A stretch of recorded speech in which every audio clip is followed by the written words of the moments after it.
los entornos de alto rendimiento, ya seas deportista o directivo, los resultados sí importan, pero ser capaz de gestionarlos implica aprender algo más que números y datos. Implica reconocer y manejar emociones propias y ajenas, mantener la calma bajo presión y tomar decisiones conscientes cuando más importa. Este es un espacio para hablar de formación, de liderazgo consciente, de equipos y compañeros que rinden mejor cuando confían y de cómo gestionar el estrés sin perder el foco ni las personas. Aquí reflexionamos sobre directivos, entrenadores y formadores que toman decisiones acompañando a niños, adolescentes y adultos y entienden que el verdadero éxito no solo es llegar, sino cómo se llega. Porque en la empresa, como en el deporte, el rendimiento empieza por las personas.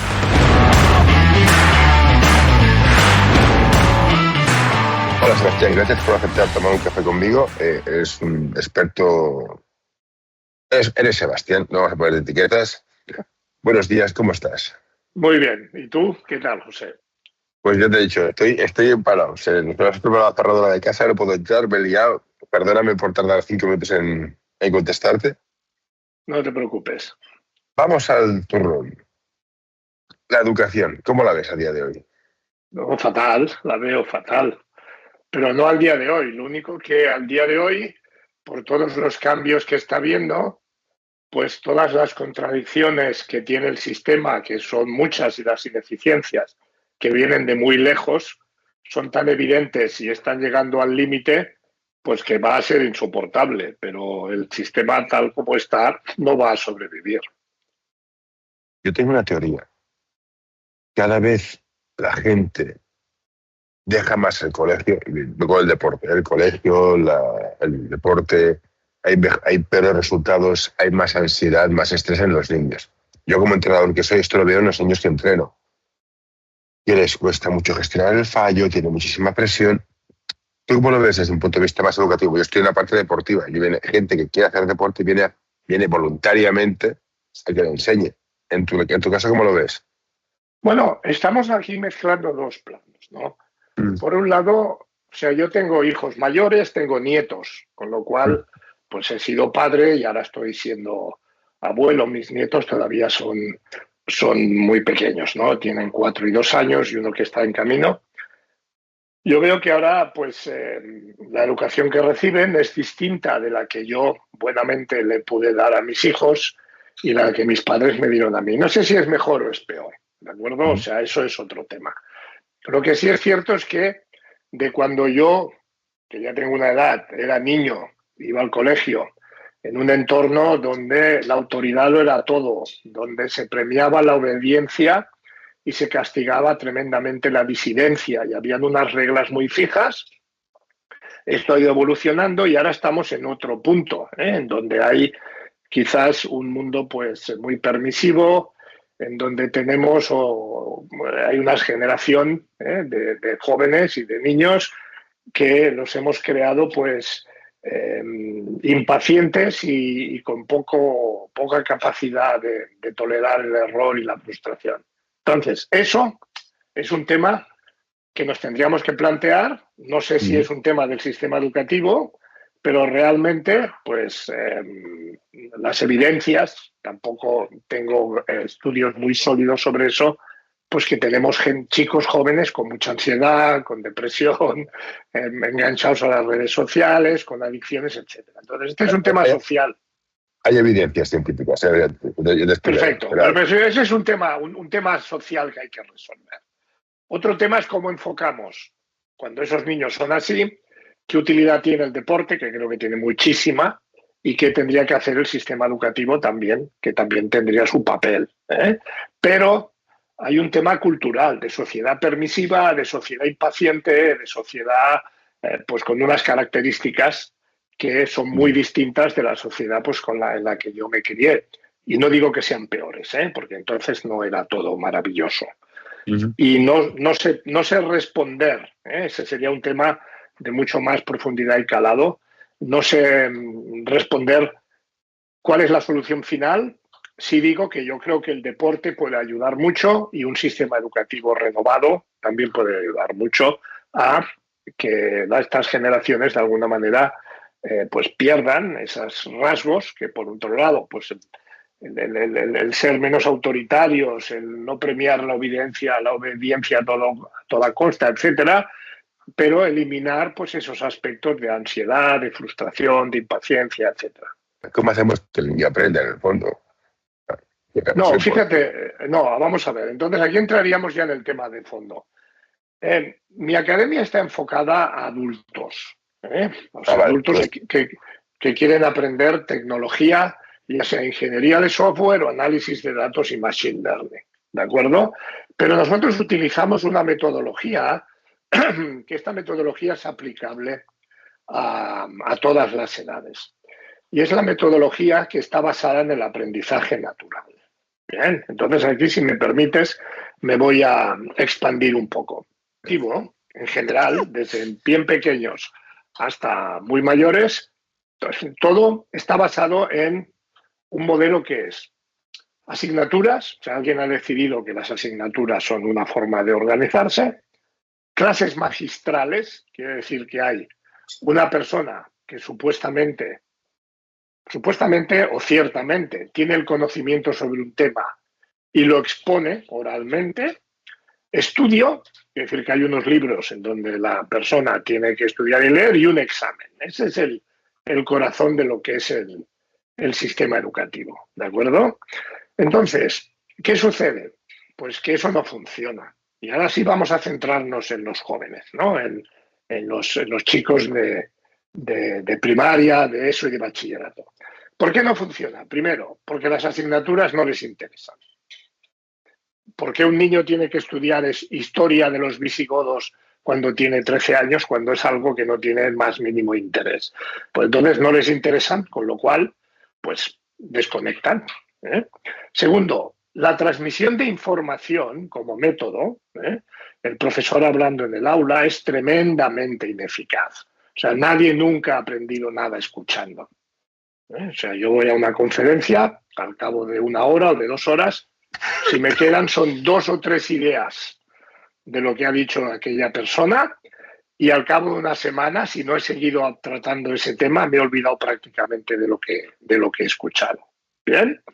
Y después, estudiar y memorizar para pasar un examen, pues se convierte en un ritual en donde la gente lo que intenta decir, oiga, si este es el juego, voy a hacer el mínimo esfuerzo posible para pasar este trámite y después olvídeme, porque no me interesa nada lo que hacemos. Y ese es el gran problema.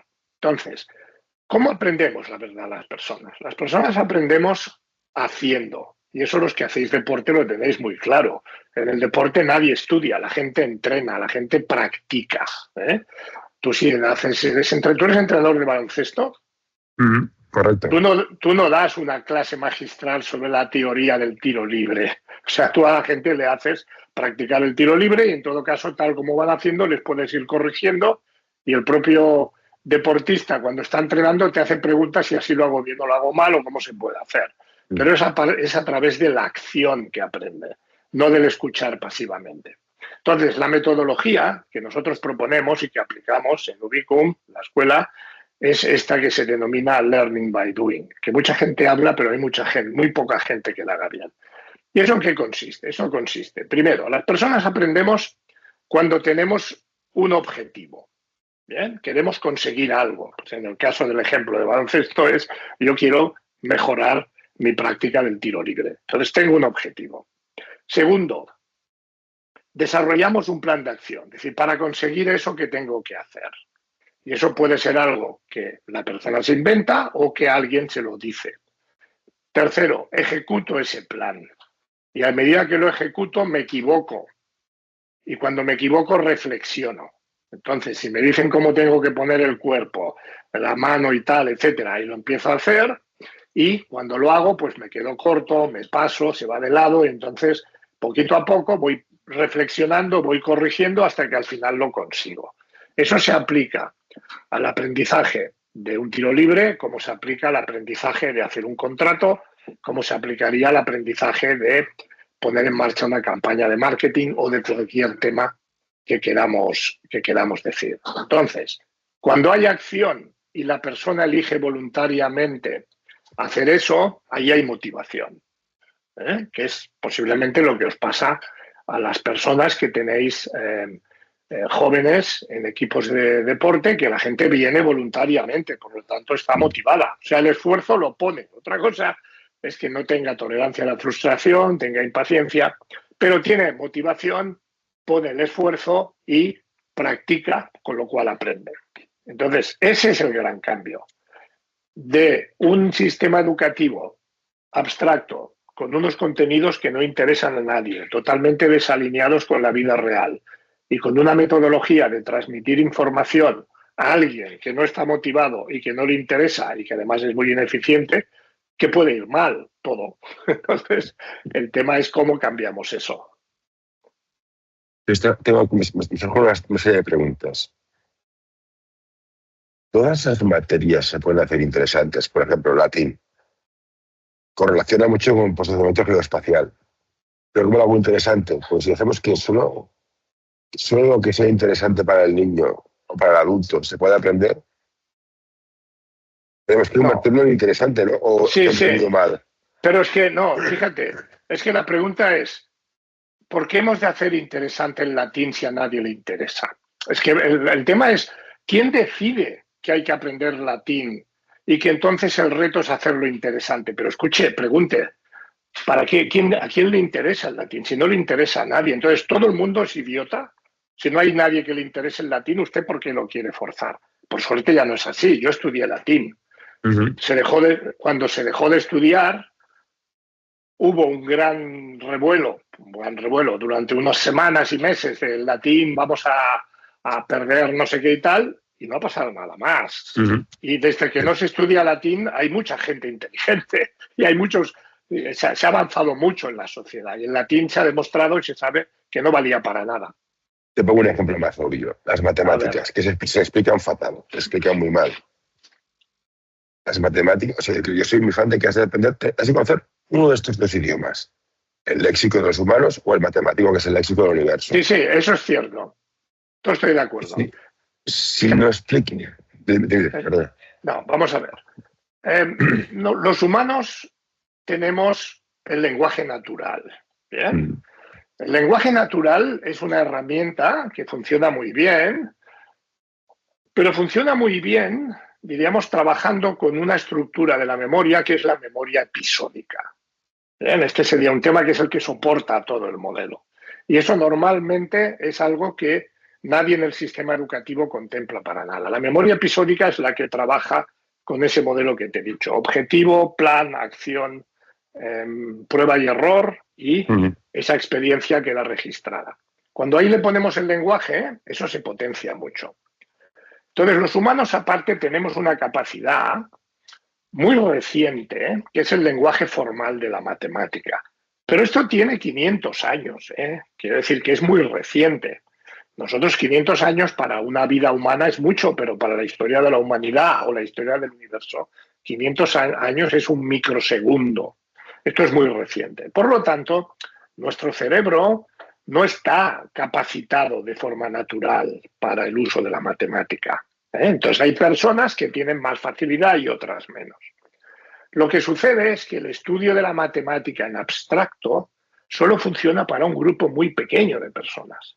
Ahora, hay personas que en la actividad de hacer algo que es motivante, por ejemplo, un ingeniero que quiere construir un puente y ve que la matemática es útil para calcular y entiende eso, ahí la matemática entra fácil.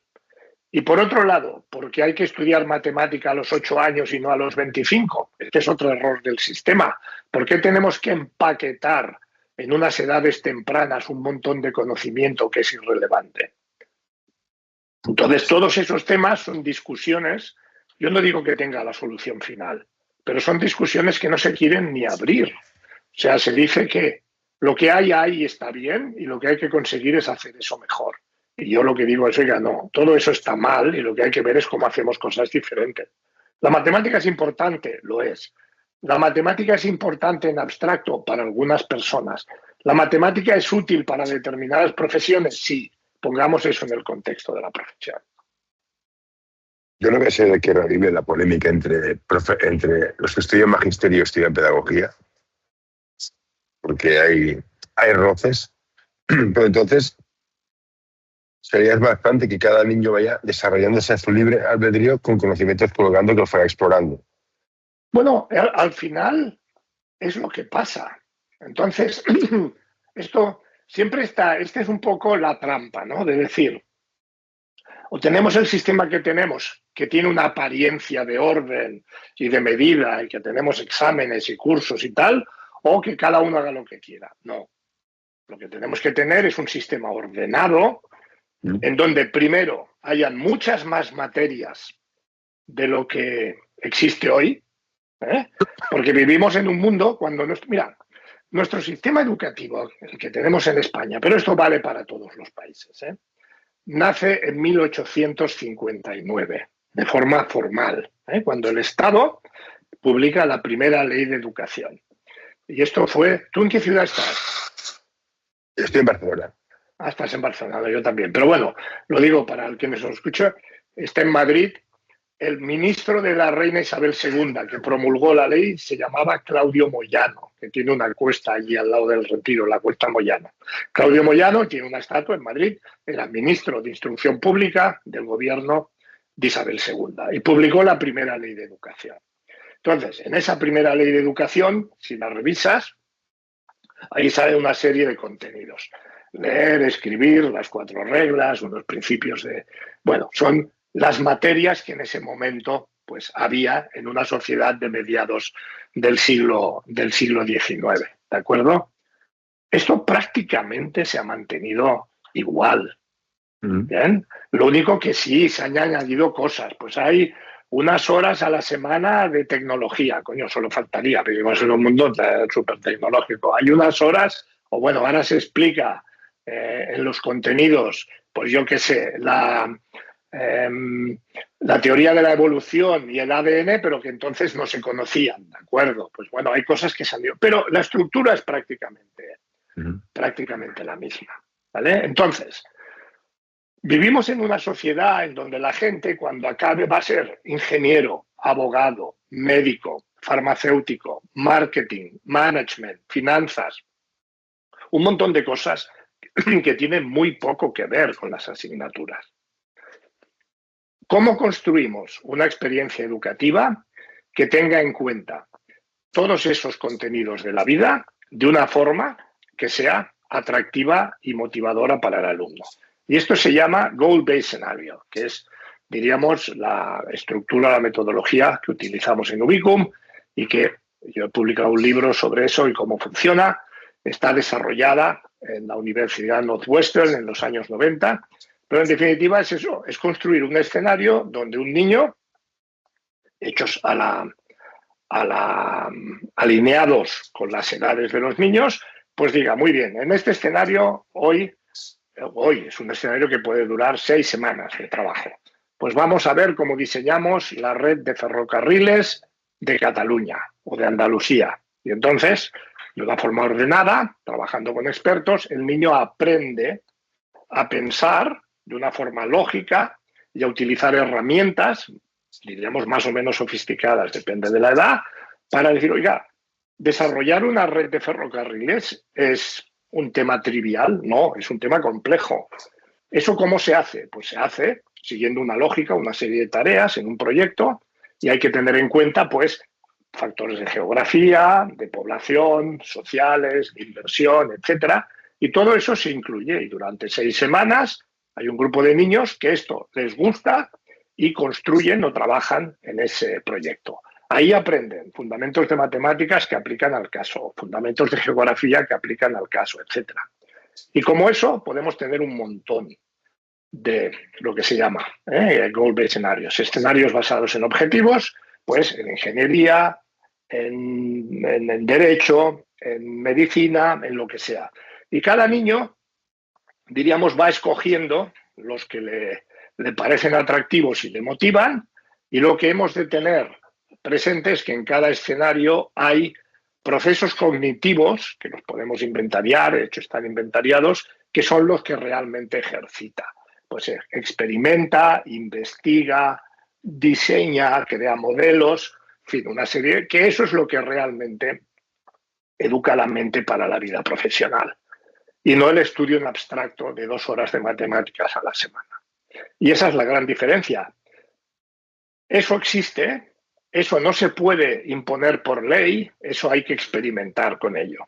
Pero lo que lo que hemos de ser capaces es de decir, mire, lo que tenemos ahora ya está muy lejos de las necesidades. Lo que pasa es que tenemos un sistema que está totalmente, ¿cómo decirlo?, anquilosado. ¿Por qué? Porque hay leyes, hay sindicatos de profesores, hay muchos intereses. Y entonces nadie quiere cambiar eso. Tú fíjate que cuando hay discusiones por el tema de PISA, que también podemos hablar, y alguien dice, pues hay que poner más horas de lectura. Entonces salen los de matemáticas. Oiga, si pone más horas de lectura, me quita mis horas de matemáticas. No, las matemáticas son muy importantes. Ni siquiera es posible cambiar el currículum, porque 8 horas al día durante 5 días a la semana da lo que da. Entonces, si queremos que todo el mundo tenga sus horas, pues lo que se llega es a unas discusiones sobre mis horas valen tanto, todas las tuyas y tal, que no tienen nada que ver con los intereses del alumno y con los intereses de la sociedad. Entonces, por eso digo que ese sistema está en vía muerta y hemos de inventar uno nuevo. Inventar uno nuevo no se hace por una ley, se necesita prueba y error. Y eso es lo que no permite. O sea, la legislación no permite hacer cosas fuera de la ordenación legal, con lo cual es muy difícil innovar. A nosotros en Ubicum nos cuesta muchísimo innovar porque cuando queremos ir a algún tema más oficial, etcétera, pues dice, no, usted no, pero usted no. ¿Cuántas horas de clase tiene? Digo, no, nosotros no tenemos horas de clase. Ah, pues entonces usted no puede entrar en el formato de formación profesional, porque la formación profesional exige, digo, no, es que nosotros trabajamos con una metodología diferente, yo le puedo demostrar que es mucho más eficiente. Ah, no, pero la ley dice eso. Estamos en esa disyuntiva. Pues tú estás también, siguiendo esta lógica, estás como partner en LHH, que es una empresa de headhunting o por el estilo. Te compro la idea, ¿eh? Yo voy estudiando lo que me gusta, me voy desarrollando, pero el mundo real, a lo que me frente, que yo estoy sufriendo porque estoy en el paro y tengo ya 56 años y me cortan es que si no tienes el certificado opaco, no puedes pasar. Ya, pero es que al final te piden datos muy oficiales en todo. Entonces, ¿cómo compaginas él? Voy aprendiendo a mi aire con el certificado oficial de no sé qué, no sé cuántos. ¿Cómo cuadras él? Crezco en función de mis intereses, pero no tengo el que dices tú. Te pide el Estado 30 horas de hacer COBOL. ¿Dices COBOL? Sí, piden COBOL. ¿Cómo cuadras esto con el mundo real? No es tan difícil, porque al final el mundo real es inteligente y el mundo real, si tú sabes hacer cosas, o sea, si hay una empresa que está buscando a alguien que sepa hacer algo y tú le demuestras que lo sabes hacer, te va a contratar. O sea, en el mundo real, en general, las cosas son más fluidas de lo que parece. Es el mundo oficial el que lo pone complicado, el mundo de la administración, ¿vale? Pero o sea, si a ti te interesa la tecnología informática, esto, pues tendrás que aprender lenguajes de programación, es evidente. Entonces, pero este certificado, por ejemplo, conozco uno que es un crack, viendo lo que es, y le pagan muy bien porque lo sabe, pero no tiene ningún título. Y es bueno. Perfecto, pero por eso es la realidad. Sí, pero la gente sabe que es bueno. Si quita el nombre, no pasa ningún filtro. ¿Cómo lo hacemos? No, entonces este es otro tema, que tienes toda la razón. Pero fíjate, eso funciona. O sea, cuando tú ya tienes una experiencia profesional y tú tienes un currículum en donde pues demuestras una experiencia profesional, tú haces entrevistas, te pueden hacer una prueba técnica y si demuestras, ya sea por tu historia, por las referencias y por la prueba técnica, que sabes hacer lo que se espera que hagas, te van a contratar. Y nadie mira el título que tenías. Salvo, eso en una empresa es así. Eso es así. O sea, yo no conozco a nadie que no contrate a un buen programador porque no tiene un certificado oficial de Java o de lo que sea. Esto te lo garantizo. Si yo necesito un programador de Java o de COBOL, le hago una prueba técnica, le hago una entrevista y usted me demuestra que sabe, venga porque lo necesito.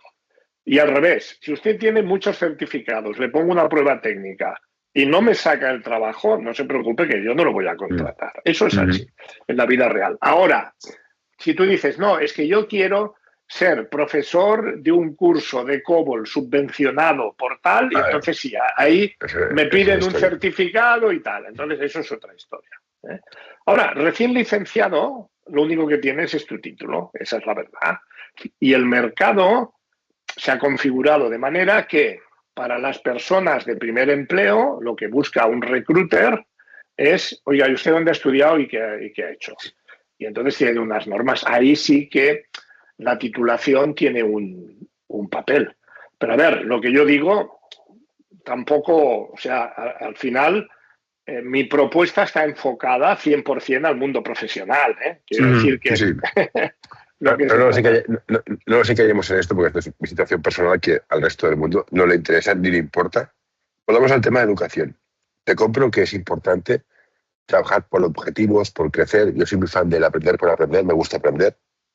Estudio de todo, o sea, me encanta la física cuántica y hacer croquetas, o sea, el efecto Maillard es fascinante. ¿Qué han de hacer los maestros? En vez de dar conocimientos, avivar el fuego por interés o dar piezas que te hagan picar, hacer más marketing de estudia, ¿qué rol ha de tener el maestro? No, porque pero es fíjate. una profesión fundamental el maestro, para mí es lo más importante. Pero vamos a ver, el tema es el siguiente. Cuando se discute o se habla, como tú me estás preguntando, ¿qué papel tiene el maestro? Lo estás haciendo, diríamos, un inglés diría, hay unas underlying assumptions. Tú me estás diciendo, ¿qué ha de hacer el maestro considerando el modelo que tenemos hoy para que ese modelo funcione? ¿Bien? Eso es lo que hay detrás. O sea, entonces me dices, ¿qué hay que hacer? Pues tiene que saber vender mejor, que la matemática es atractiva, o tiene que hacer ejercicios de física más interesantes, pero asumimos que tener unas horas fijas de clase de matemáticas o de física a la semana, eso es lo que hay que hacer. Yo estoy diciendo, no, eso es lo que hay que tachar. Entonces, lo que estamos haciendo, y esto es lo que hacemos en Ubicum, el profesor no es un transmisor de información que hace las cosas más atractivas y tal. ¿Por qué? Porque el alumno lo que trabaja, y ese es el trabajo de desarrollar el contenido, nuestros cursos están basados en proyectos, pero son proyectos que ya están estructurados, ¿no? Es un proyecto que hay un cliente que nos pide que le desarrollemos una web. Y ese proyecto está dividido en tareas, el proyecto sencillo, el primero, y entonces el alumno lo que tiene que hacer es hacer las tareas y acabar desarrollando la web. No hay más. Tiene que hacer la web, que es lo que le va a pedir. Entonces, ¿cuál es el papel del profesor? Pues el profesor tiene un proceso de trabajo bien definido, con tareas muy concretas, con entregables, con recursos de ayuda para el alumno, y lo que va a hacer es ayudar al alumno a hacer ese proceso. Pues le va a dar instrucciones de cómo empezar, le va a resolver dudas cuando se quede atascado, le va a dar feedback sobre los entregables, va a apoyar el proceso del aprendizaje natural, que es lo que pasa cuando tú vas a una empresa, empiezas de joven, te dan a hacer cosas, empiezas a hacerlas y siempre hay alguien que te va dando instrucciones, te va dando feedback y te ayuda. ¿Bien? Entonces, el maestro pasa de ser el que transmite información, dice, yo sé, te digo lo tal, la teoría, y después te pongo un examen, yo sé hacer una web, te voy a acompañar en el proceso, y ahí entraría una dimensión que ahora no tiene, que es la de coaching. Cuando tú te bloquees, te desmotives, tengas ansiedad, etcétera, te voy a ayudar a superar esto, porque eso no es normal, eso no es la parte que eso es diríamos, es un bloqueo, eso es algo, un efecto negativo de todo esto. Entonces, como maestro, un nuevo modelo de maestro es, sé el contenido, pero además sé tres cosas: sobre el contenido, sobre el proceso de aprendizaje, o sea, por cómo está funcionando tu cabeza para aprender, y sobre, diríamos, tus ansiedades, tus bloqueos, tus miedos, etcétera, y te voy a ayudar a superarlo. Estos son los tres elementos que tendría el maestro. Hoy esto lo hace de manera informal, con muy poca preparación, en un entorno donde no está preparado para ello. Y esto es de lo que se quejan. Lo que se quejan es que yo tengo gente con ansiedad tal, yo no sé cómo, bueno, tengo que explicar en la pizarra, tengo que atender a un montón de gente con distintos problemas, etcétera, y todo eso no está ordenado, claro, no está ordenado. Entonces, hay que deshacer aquello y crear algo distinto en donde todo eso pueda encajar de una forma ordenada. A mí, a la parte que me interesa, me emociona y me apasiona. Yo tengo formación de psicología, por muy tecnólogo que sea. ¿Cómo hacemos esto? ¿Cómo gestionamos la parte emocional de los niños o adultos que quieren estudiar, quieren aprender, tienen la capacidad, pero el estrés les puede? Entonces, cogen ansiedad, depresión, lo dejan porque soy tonto, no me sale, y al final eso va. ¿Cómo entrenamos a los profesores o maestros o los entrenadores? Esto pasa en el mundo de los entrenadores. Yo soy entrenador de niños de 12 años, claro, llegan niños con todo. Y yo sé cómo enseñar a votar, pero gestionar un TDA, un TDAH, una ansiedad, un niño de padres separados, todo esto no te lo enseño. ¿Cómo ayudamos a los maestros, profesores, tutores, como quieras llamarlo, a gestionar esta parte, no tan de datos, de conocimiento, sino más emocional? Pues yo no creo que eso sea posible. O sea, pues me acabas de matar el proyecto. No, a ver, vamos a ver. O sea, el decir, no, vamos a crear una figura que sea capaz de resolver sola un montón de temas muy complejos, pues te diría que no lo sé. Pero, primero, resolver temas complejos se hace a través de prueba y error. Bien, o sea, tendríamos que empezar a diseñar cosas y probarlas, porque eso no viene de una idea feliz. Si tú estás en tecnología funciona lo que se llama el producto mínimo de valor, ¿no? El MVP. Sí, el MVP, sí. Entonces, cualquier cosa que hagamos en la vida es decir, muy bien, vamos a probar algo nuevo y a partir de ahí vamos a ver cómo funciona y seguimos el proceso de prueba y error y lo vamos a ir mejorando. Tenemos un objetivo, niños con ansiedad, niños con tal. Vamos a diseñar algo, vamos a probarlo en un grupo pequeño y vamos a ver si eso funciona o no. Para eso, pues necesitamos juntar toda la investigación que existe, todo el conocimiento que existe sobre el tema, etcétera, y crear algo, eso sería más ingeniería social, para probarlo. Y vamos a ver qué tal funciona, porque no hay una solución mágica, ¿de acuerdo? Pero entonces, lo que hemos de tener claro es que la persona que se va a dedicar a eso ha de tener un entrenamiento muy distinto del que tiene ahora un maestro o un profesor. Y entonces, bueno, ese entrenamiento es el que tendríamos que dar de origen. Pues, ¿hay coaches profesionales? Los hay. ¿Hay psicólogos que tratan estos temas? Los hay. ¿Hay tecnología de coaching? La hay. ¿Hay tecnología psicológica para el estrés? Lo hay. ¿Sabemos cosas sobre el TDA? Lo hay. ¿Sabemos sobre aprendizaje? Sí. Muy bien, pues ¿cómo ponemos todo eso? Tal. Ojo, lo que no funciona, ya lo sabemos, es a una persona que lleva 20 años dando clases en un colegio, en una asignatura, haciendo una serie de cosas, decirle, oye, ahora toma, te pongo todo esto encima y haz lo que estás haciendo más todo esto. Eso no ha funcionado nunca. Los cambios de paradigma de las organizaciones llevas un tiempo, llevo muchos Por eso, pegados, y entonces no hay que reconvertir todo el proceso. Yo estoy seguro que hay muchos maestros y profesores que estarían de acuerdo, otros no, hay muchos que no. Hay muchos que lo que dicen, oiga, yo lo que quiero aquí es que me den más autoridad, que yo pueda suspender, que pueda hacer. Y yo creo que eso sería súper contraproducente.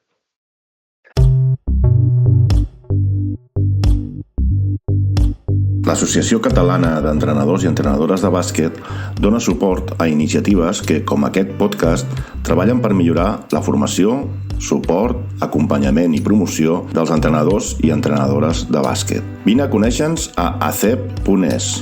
Som com tu.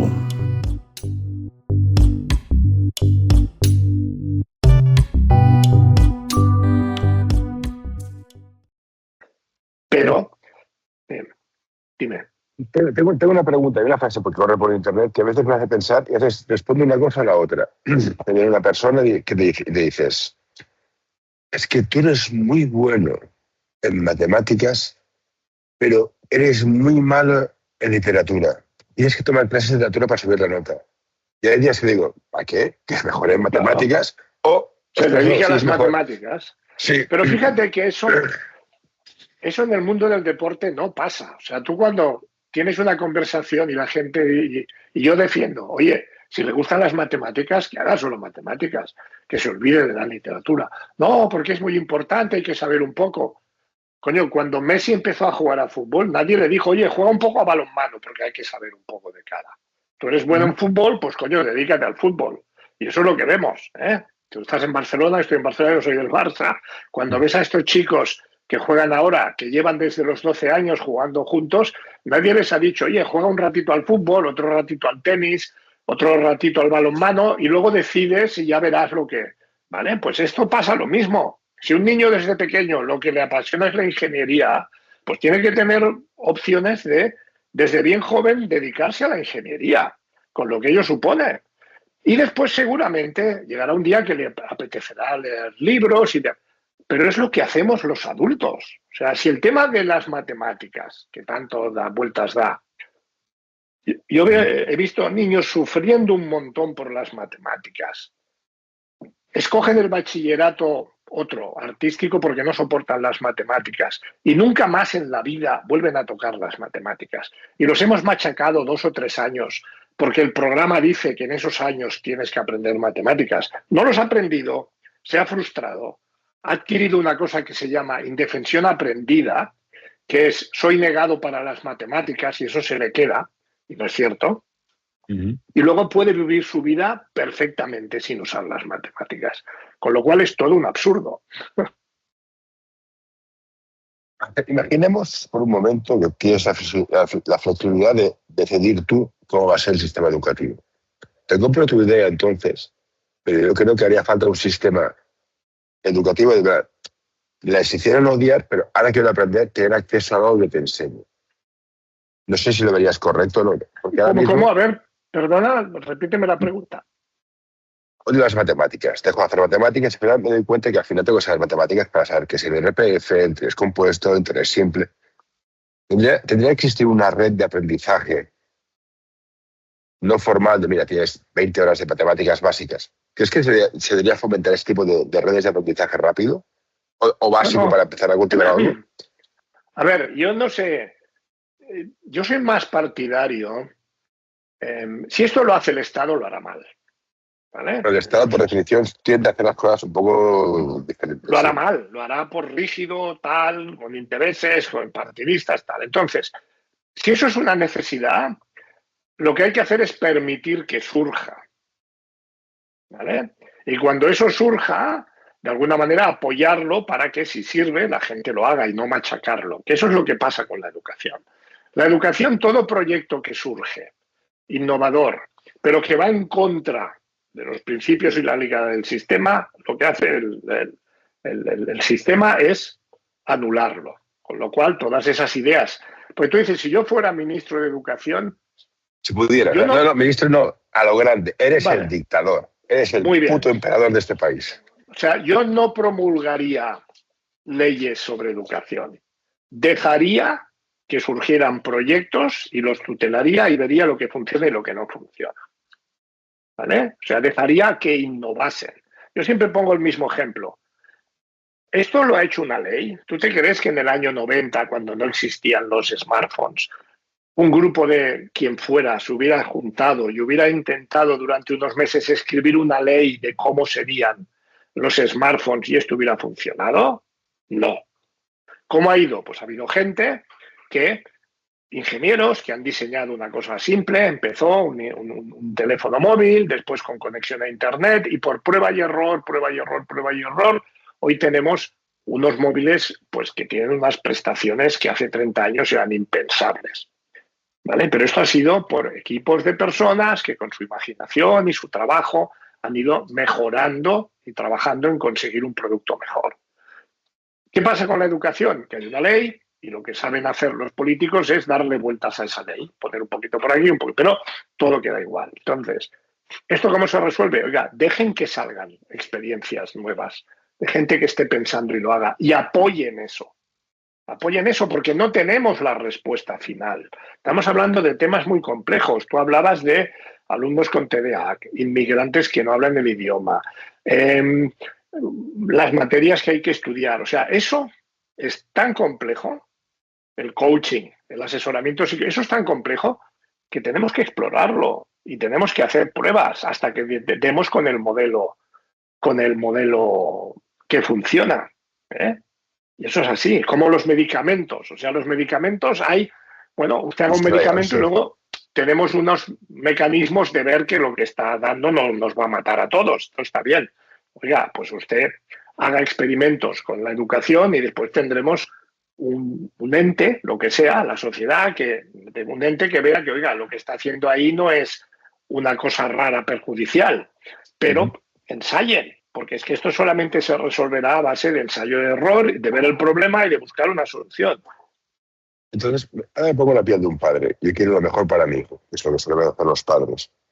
Si cada centro tiene su estilo, ¿qué criterio habría que poner para saber si un sistema es mejor que otro? Para cada niño, porque cada niño es un mundo, claro. Ya. ¿Tú te refieres hoy o en un mundo hipotético? En tu mundo, tú eres el emperador de este país y puedes hacer lo que quieras. Vale. ¿Qué pondrías?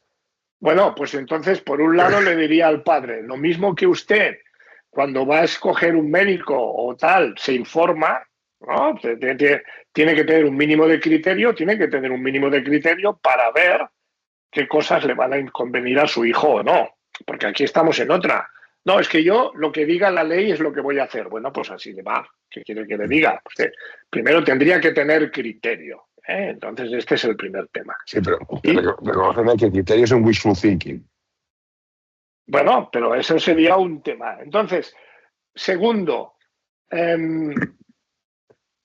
ahora se me ha ido la idea de lo que te iba a decir. Primero hay que tener criterio. Segundo, cuando yo he estado en el ámbito escolar, cuando mis hijos iban al colegio, yo estaba en el AMPA, ¿no? En la Asociación de Madres y Padres del colegio, y pues habían padres que me venían a ver con, no diría quejas, pero con comentarios, etcétera y tal, y me decían, mi hijo es que va muy mal en matemáticas y yo le ayudo en los deberes y tal, y entonces no sé si cambiarlo de colegio. Yo siempre iba a lo mismo, decir, mira, lo único importante es que tu hijo esté contento cuando va al colegio. Todo lo demás es secundario. O sea, poner a un niño a someterle a un estrés, una presión de hacer cosas que no sé qué y tal, y que vaya al cole como un esfuerzo, eso es totalmente contraproducente. Entonces, al final, un padre responsable lo que tiene que decir, oye, ¿tú vas feliz al cole? Sí. Vamos a ver, lo que hacen en el cole, daño no hace, si va feliz, si se relaciona bien con los amigos y tal, si pues escucha un poco en clase, si estudia, hace los deberes. Todas estas cosas que cada vez con la IA van a desaparecer, porque los deberes se los va a pedir al ChatGPT, se los va a hacer y se ha acabado, ¿no? Pero me refiero que si el niño está contento, entonces, oye, no hace falta hacer grandes cambios, porque hoy tampoco hay alternativas muy diferenciales. Y si lo que yo te digo se pudiese hacer, que es empezar a experimentar con cosas distintas, pues oiga, usted, señor padre, tendrá que tener un cierto criterio para escoger si quiere seguir por la vía tradicional o es uno de los, como en los ciclos de adopción de tecnología, ¿no? Es usted un early adopter que quiere ir a colegios experimentales, es usted un consumidor masivo que cuando esto ya tal va, o es usted un laggard, ¿no? Una persona que solo adopta la nueva tecnología cuando ya está más que archiprobada. Y eso sería el camino. Pero el problema que tenemos en educación es que nadie tiene criterio.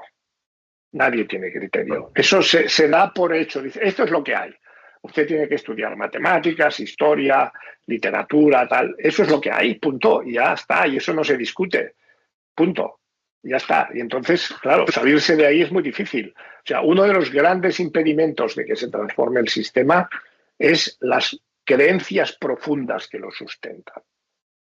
Algunas van cayendo, como el latín, pero en su día, bueno, el latín tiene que estar, porque el latín es importantísimo. Oiga, pues no. Que el latín enseña a pensar.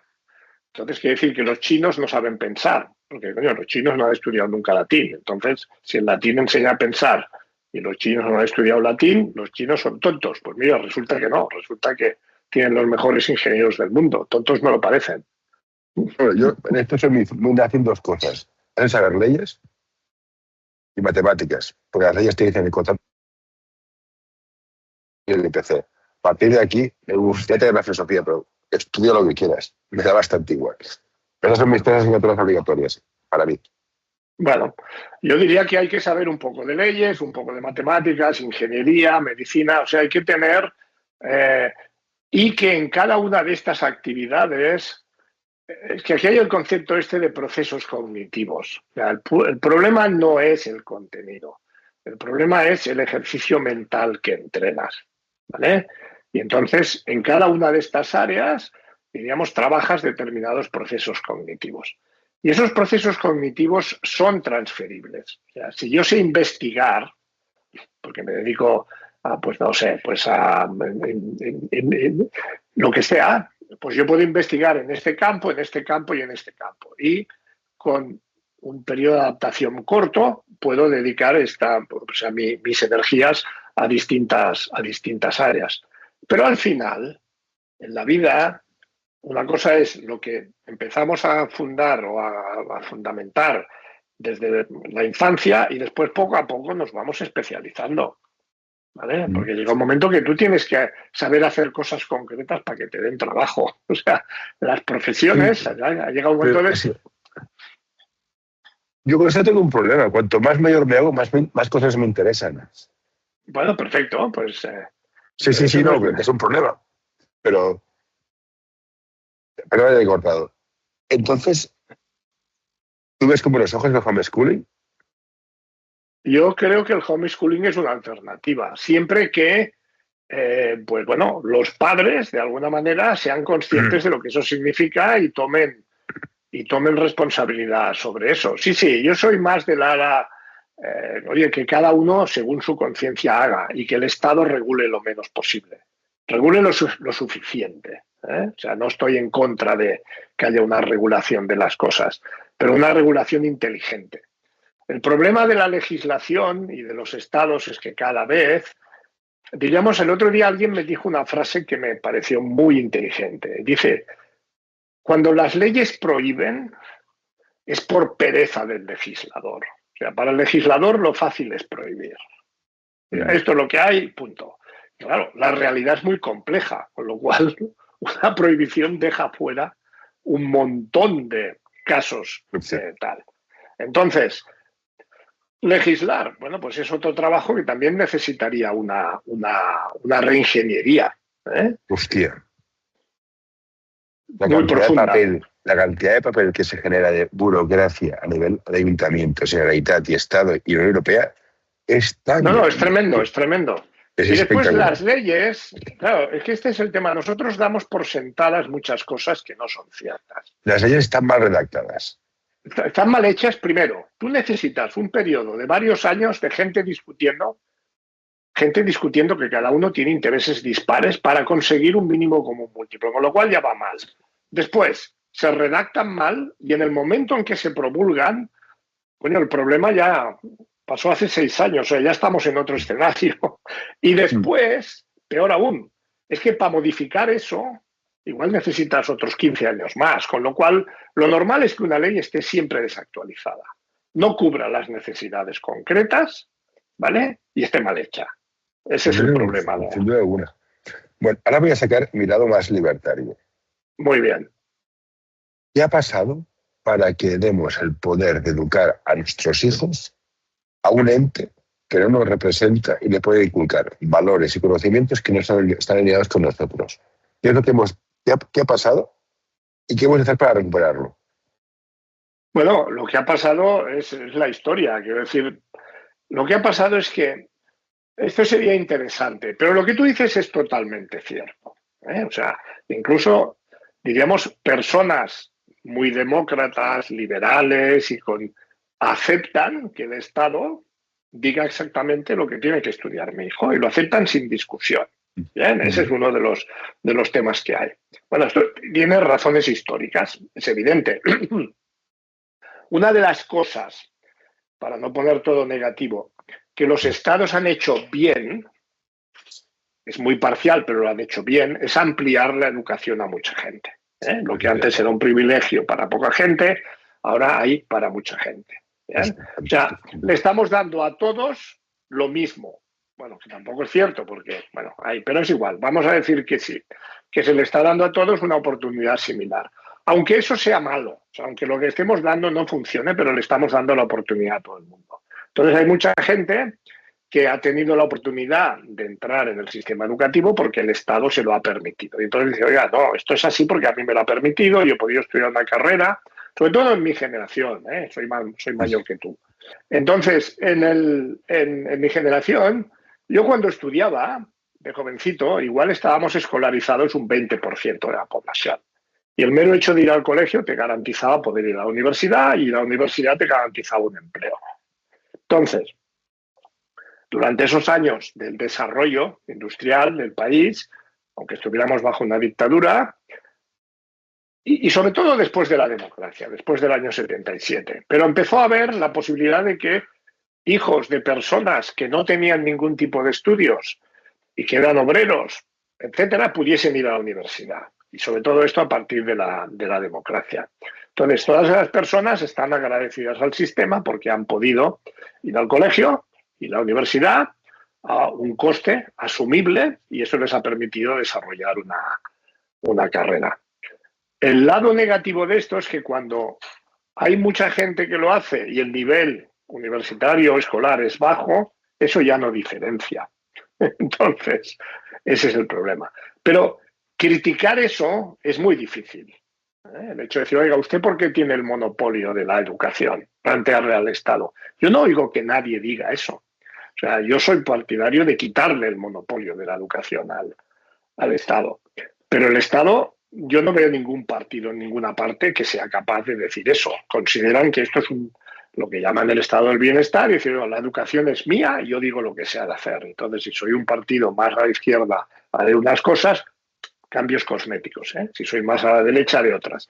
Fundamentalmente son cambios de aquí daré más becas, dejaré ir a más gente y daré más ayudas para que tal, y aquí pues lo haré más restrictivo y posiblemente favorezca entidades más con ánimo de lucro, privadas, etcétera. Pero nadie cuestiona de que eso es un sector industrial que debería estar liberalizado y que debería haber otra estructura distinta y que el Estado puede tener una labor de supervisión y una cierta labor normativa, pero no ser el monopolio y el que dicta exactamente lo que hay que hacer. Yo estoy en contra de eso, pero no hay, no solo no hay mayoría, es que hay muy poca gente en el mundo que se cuestione eso. Este es un pedazo de melón interesantísimo. Ya que lo vamos a tratar, que estamos acabando, pero es una verdad inherente, creo que es una verdad que es por sí misma. Ningún país necesita 5.000 abogados cada año. No. A partir de aquí, si tú quieres hacer la carrera, perfecto, pero esos 5.000 abogados, lo que dices tú, tienes que hacer 3 másteres más para llegar a algo.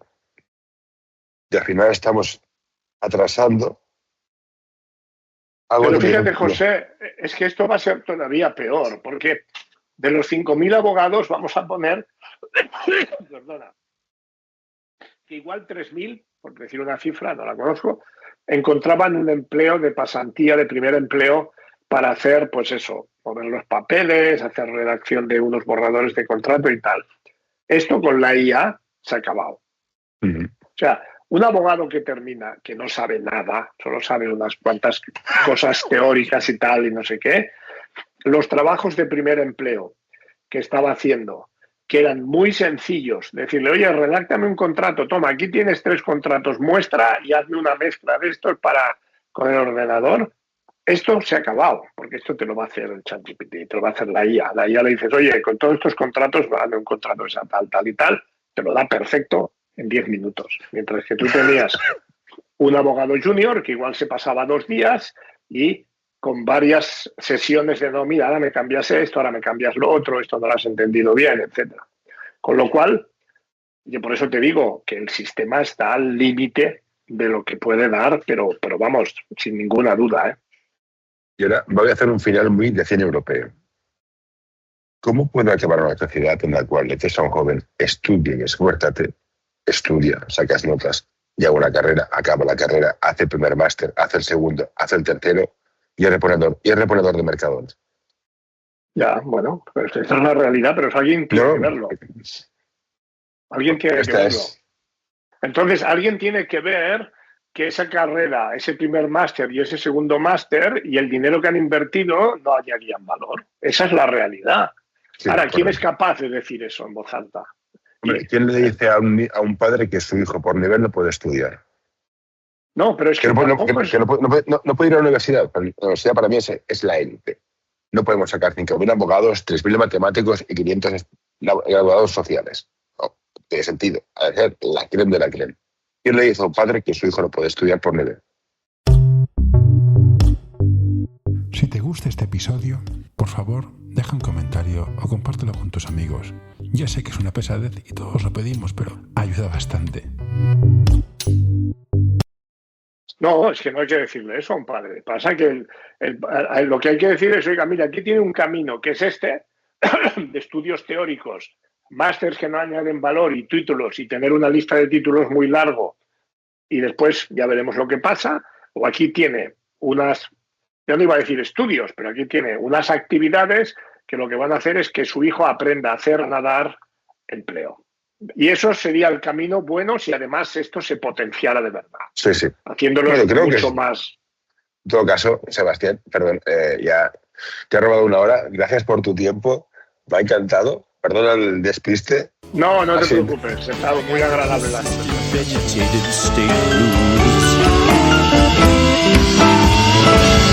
What you doing there? Get away. No, don't you touch that. No, don't you pull that plug. No, hey, nurse.